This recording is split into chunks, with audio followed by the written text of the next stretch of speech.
Hello friends, good morning from Sonali. ఇప్పుడు మనం లుంబిని బయలుదేరుతున్నాము. ఇక్కడ నుండి మన వాళ్ళందరూ మార్నింగే ఫ్రెష్ అయిపోయి కిందకి లగేజెస్తోని వచ్చేసారు.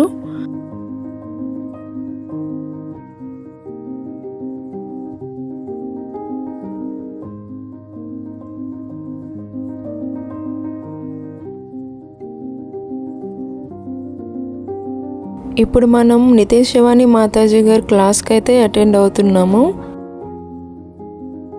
ఈ యాత్రకి సంబంధించిన డీటెయిల్స్ అని ఇప్పుడు మేడం మనకి ఎక్స్ప్లెయిన్ చేస్తారు. జయ జయ ప్రభుపాద్ ప్రభుపాద్ ప్రభుపాద్ జయ జయ ప్రభుపాద్ జయ జయ ప్రభుపాద్. కృష్ణ కృష్ణ హరే హరే రామ రామ రామ హరే अपने अपने गुरुदेव की कृष्णाय वासुदेवाय देवकी नंदनाय च नन्दगोपाकुमाराय गोविन्दाय नमो नमो पंकजनाभाय नमो पंकजमाल्य. చాలా ఆనందంగా ఉంది మీరందరూ ఇక్కడికి వచ్చినందుకు. అదే వెల్కమ్ చెప్పిస్తాను. AI translation.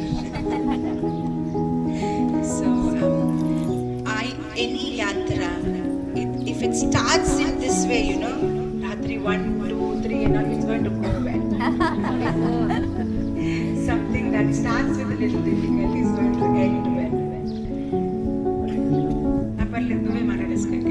ఏదైనా యాత్ర కష్టంతో ప్రారంభమైతే అది చాలా శుభంగా అంతమవుతుంది అని చెప్పి మా విశ్వాసం. మెయిన్ ఈ టూర్కి వచ్చేదే మాతాజీ క్లాసెస్ కోసము. మాతాజీ క్లాసెస్ వింటుంటే మనసు చాలా ప్రశాంతంగా ఉంటుంది నాకు. ఇప్పుడు మనకి యాత్ర కిట్ ఇస్తున్నారు. ఈ కిట్లోని ఒక ట్యాగ్, ఒక క్యాప్, ఒక జూట్ బ్యాగ్ అండ్ ఒక డైరీ ఉంటుంది.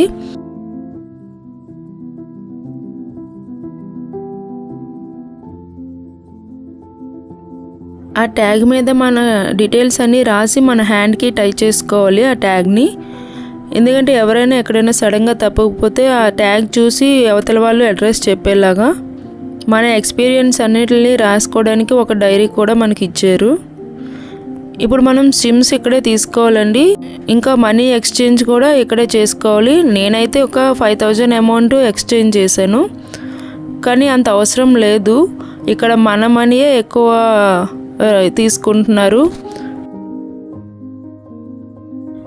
మన 100 రూపీస్కి వాళ్ళు 160 నేపాలీ రూపీస్ ఇస్తున్నారు మనకి మార్నింగ్ ప్రసాదం తినేసాక మనకి అలాట్ చేసిన బస్ దగ్గరికి వెళ్ళిపోయాము.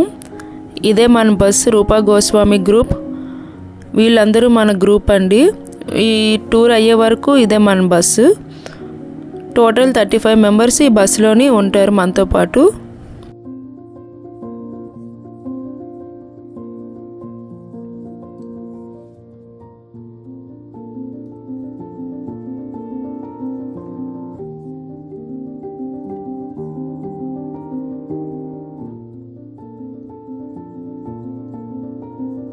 ఇప్పుడు మనం ఇక్కడ నుంచి లుంబిని స్టార్ట్ అయ్యాము.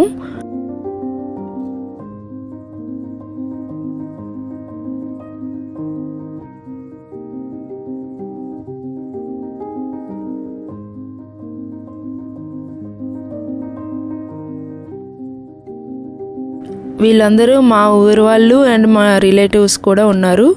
కొంతమంది బయట వాళ్ళు ఉన్నారు. అయితే మనందరికీ కలిపి ఈ బస్సు అలాట్ చేశారు.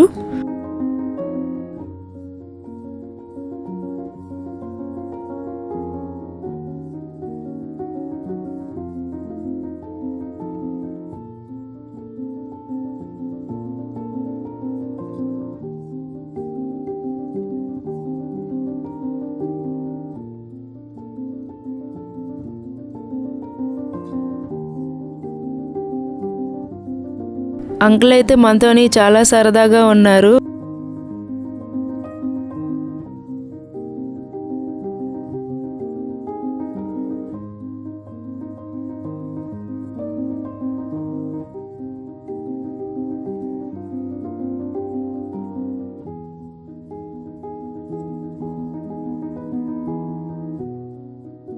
మొత్తం అంతా తిరుగుతూ చేయొద్దు.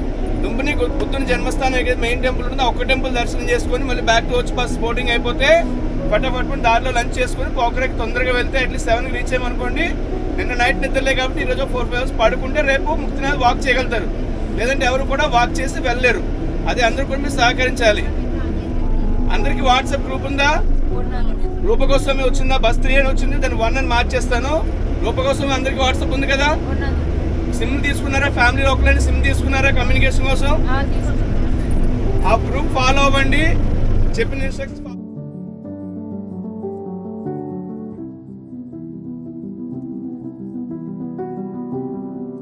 ఇప్పుడు మనం లుంబిని వచ్చేసాము. గౌతమ బుద్ధుని జన్మస్థలం ఇది. పూర్వం శాక్య వంశానికి చెందిన రాజు శుద్ధోధనుడు, రాణి మాయాదేవి. ఒకసారి రాణి మాయాదేవి తన పుట్టింటికి ప్రయాణం అవుతుండగా మార్గం మధ్యలో లుంబిని వనంలో విశ్రాంతి తీసుకున్నారు. అక్కడ ఒక సాలు వృక్షాన్ని పట్టుకొని నిలబడి ఉండగా వైశాఖ పౌర్ణమి నాడు సిద్ధార్థుడు జన్మించాడు. జన్మించగానే సిద్ధార్థుడు 7 అడుగులు నడిచి ప్రతి అడుగులోనూ తామర పువ్వులు వికసించేలా చేశారు. లోకానికి నేనే మార్గదర్శిని అని ఆయన దివ్యంగా ప్రకటించారని బౌద్ధ గ్రంథాలు చెబుతున్నాయి. జననం తర్వాత 5వ రోజున ప్రముఖ ఋషులు వచ్చి శిశువుని పరిశీలించి ఆయన భవిష్యత్తులో ఒక గొప్ప బుద్ధునిగా జ్ఞానోదయం పొందిన వ్యక్తిగా మారుతారని భవిష్యత్తు చెప్పారు. ఆయనకు సిద్ధార్థుడు అని నామకరణం చేశారు. సిద్ధార్థుడు కపిలవస్తు నగరానికి యువరాజు. ఆయన పుట్టినప్పుడే అతను భవిష్యత్తులో ఒక గొప్ప సన్యాసి అవుతారని ఋషులు చెప్పారు. దాంతో తండ్రి శుద్ధోధన మహారాజు సిద్ధార్థునికి ఎలాంటి దుఃఖం తెలియకుండా కేవలం భోగభాగ్యాల మధ్య పెంచారు. యశోధరతో వివాహం జరిపించారు. రాహులుడనే కుమారుడు కూడా జన్మించారు. ఒకరోజు సిద్ధార్థుడు తన రథసారథి చెన్నాతో కలిసి నగర విహారానికి వెళ్ళారు. ఆ ప్రయాణంలో ఆయన జీవితంలో ఎన్నడూ చూడని 4 దృశ్యాలను చూశారు.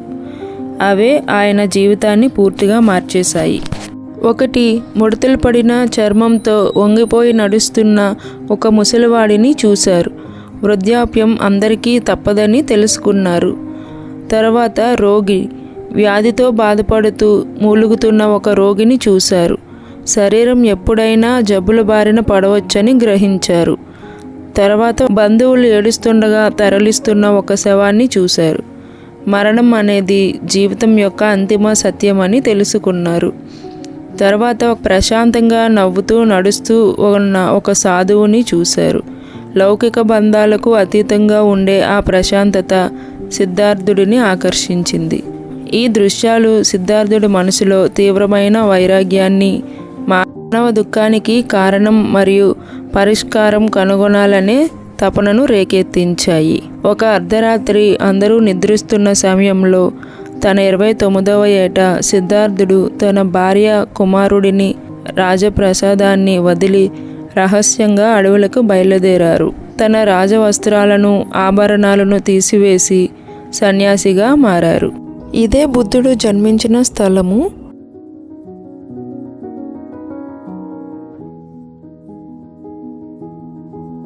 ఇక్కడ ఉన్న చెరువులోనే బుద్ధుడు పుట్టాక మొదటి స్నానం చేయించారు.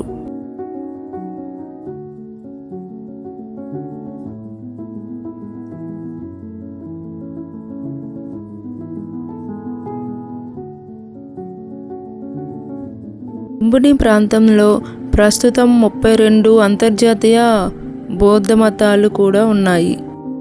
ఇప్పుడు మనము లుంబిని నుంచి పోఖ్రా బయలుదేరాము. ఈ రోడ్ సైడ్ ప్రవహిస్తున్న నది పేరు తిలోత్తమ నది.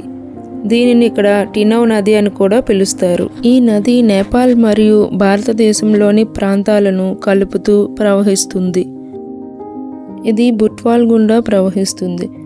ఆ తర్వాత గోరఖ్పూర్లో రాప్తీ నదిలో కలుస్తుంది. ఆ కలిసిన జలాలు బీహార్లో చాప్రా నగరం సమీపంలో గంగా నదిలో విలీనం అవుతాయి.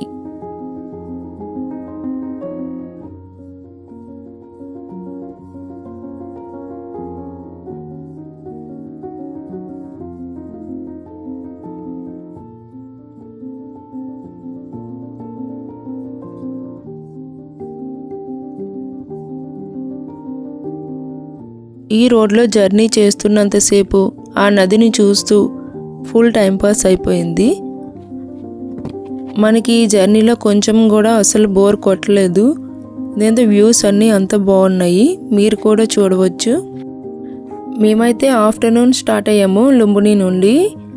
అయితే మేము పోఖ్రా వెళ్ళేసరికి కొంచెం లేట్ అయింది, నైట్ 9 అయిపోయింది.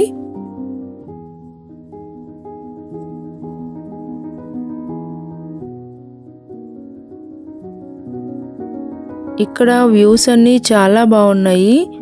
ఒక పక్క నది, ఒక పక్క పొలాలు చాలా అందంగా కనిపిస్తున్నాయి. వాటి మధ్యనే చిన్న రోప్ బ్రిడ్జెస్ కూడా ఉన్నాయి, అవి ఇంకా అందంగా కనిపిస్తున్నాయి. అయితే మనము హోటల్కి వచ్చేసాము. ఇప్పుడు హోటల్ చెక్ ఇన్ అయిపోయి త్వరగా పడుకుంటే రేపు మార్నింగ్ మనం ముక్తినాథ్ వెళ్ళాలి. ఇప్పుడు మనము ఈ హోటల్లోనే 2 days ఉంటున్నాము. పోఖ్రాలోని మనకి హోటల్ ఇచ్చారు. అయితే ఇప్పుడు మనం హోటల్ చెక్ ఇన్ అయ్యాము. ఇప్పుడైతే ఫుల్ రెస్ట్ తీసుకోవాలి.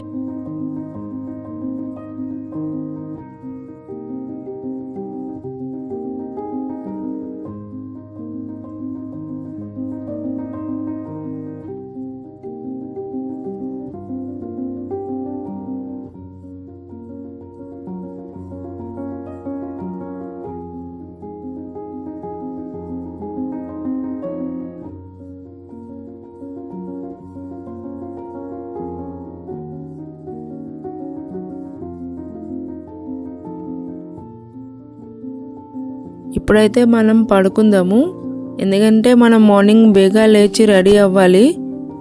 లేకపోతే ఇప్పుడు నిద్ర లేకపోతే రేపు ముక్తినాథ్లోని మనం నడవలేము. Good night.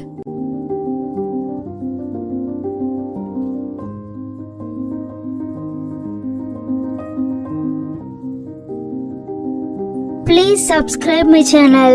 Thank you.